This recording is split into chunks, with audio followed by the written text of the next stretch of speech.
ছাত্রছাত্রীরা এখন ঘুমাতে পারছে না, তারা এখন পলাতকের জীবনযাপন করছে। দেশে যদি টেকসই উন্নয়ন করতে হয় তাহলে অবশ্যই দেশে একটা শৃঙ্খলার পরিবেশ করতে হবে।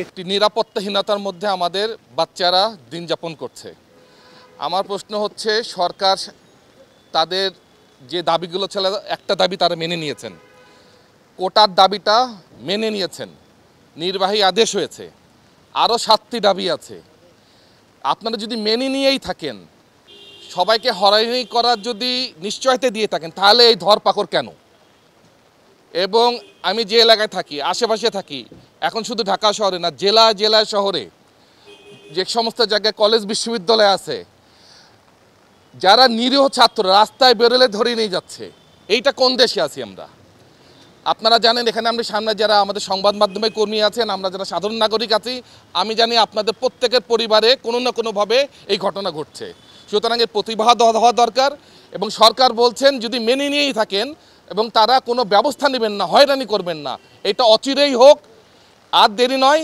আমরা খুব দ্রুত এই হয়রানি থেকে মুক্তি পেতে চাই এবং একই সাথে বাকি যে দাবিগুলো আছে সেই দাবিগুলো অচিরেই মেনে নেওয়া হোক এবং সেটা সূচনা করা হোক। নির্যাতন, নিষ্পেষণ, বৈষম্যের অবসান অবশ্যই হবে এবং আমরা চাই যাতে এই নির্যাতন, নিষ্পেষণ, বৈষম্য আর না থাকে এবং সকল প্রকার হয়রানি এবং আমার ভাইদের যে ধরে নিয়ে যাওয়া হচ্ছে এবং আমার ভাইদের বিচার, এগুলো সুষ্ঠু এবং স্বল্পতম সময়ে করতে হবে। আমরা জানি যে বিচার দেরি হলে সেটা বিচার আর থাকে না। আইন শৃঙ্খলা বাহিনীর হাতে খুন হয়েছেন, সেই খুনটাকে আমরা নিন্দা জানাই।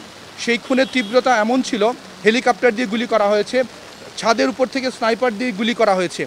এবং এই যে ঘটনাগুলো, এটা স্বাধীন বাংলাদেশেই ঘটেছে। এগুলোর যে পরিমাণ ভিডিও ফুটেজ হয়েছে সেটা অস্বীকার করার কোনো ধরনের সুযোগ রাষ্ট্রের নেই। আমরা মনে করি এই যে খুন, এই যে হত্যাযজ্ঞ, এটাকে স্বীকার করে নিরপেক্ষ তদন্ত করতে হবে। এই নিরপেক্ষ তদন্ত আমাদের আন্তর্জাতিক যে সম্প্রদায় তাদেরকে সম্পৃক্ত করেই হতে হবে। Cinematic display, photography master, performance expert, NextG N9. কেননা বাংলাদেশের যে বিচার ব্যবস্থা, সেই বিচার ব্যবস্থার উপর আস্থাহীনতা আমাদের দীর্ঘদিন ধরে হয়েছে। আমরা পেশাজীবীরা মনে করি দেশে যদি টেকসই উন্নয়ন করতে হয় তাহলে অবশ্যই দেশে একটা শৃঙ্খলার পরিবেশ করতে হবে। সেই শৃঙ্খলার পরিবেশে সবার মত প্রকাশের স্বাধীনতা আছে, প্রত্যেকের বৈষম্যের বিরুদ্ধে দাঁড়ানোর স্বাধীনতা আছে। এই স্বাধীনতাকে আমাদের সম্মান করতে হবে। আপনারা যারা খেয়াল করেছেন, আমরা দেখছি রাষ্ট্র একদিকে বলছে যে পরিস্থিতি শান্ত হয়ে যাচ্ছে। গতকালকেও আমরা দেখেছি রাজশাহী বিশ্ববিদ্যালয় কিভাবে ছাত্রদেরকে কিভাবে আইন শৃঙ্খলা বাহিনী তারা ধরে নিয়ে যাচ্ছে। আমাদের বরিশালে হয়েছে, বিভিন্ন বিশ্ববিদ্যালয়ে হয়েছে। আমাদের ছাত্রছাত্রীরা এখন ঘুমাতে পারছে না, তারা এখন পলাতকের জীবনযাপন করছে। এই পলাতকের জীবনযাপনে দেশে কি উন্নয়ন সম্ভব? আমরা মনে করি রাষ্ট্রের সুবুদ্ধির উদয় হবে। রাষ্ট্র তার উপর যে অর্পিত দায়িত্ব, সেই দায়িত্বে জনগণের অধিকারকে প্রতিষ্ঠা করবে, মত প্রকাশের অধিকারকে প্রতিষ্ঠা করবে। আমাদের ছাত্ররা যে দাবিগুলো করেছেন, তাদের যে 9 দফা দাবি, সেই দাবিগুলোর সাথে আমরা একাত্মতায় আছি এবং এগুলো হচ্ছে আমাদের রাষ্ট্র গঠনের মৌলিক দাবি।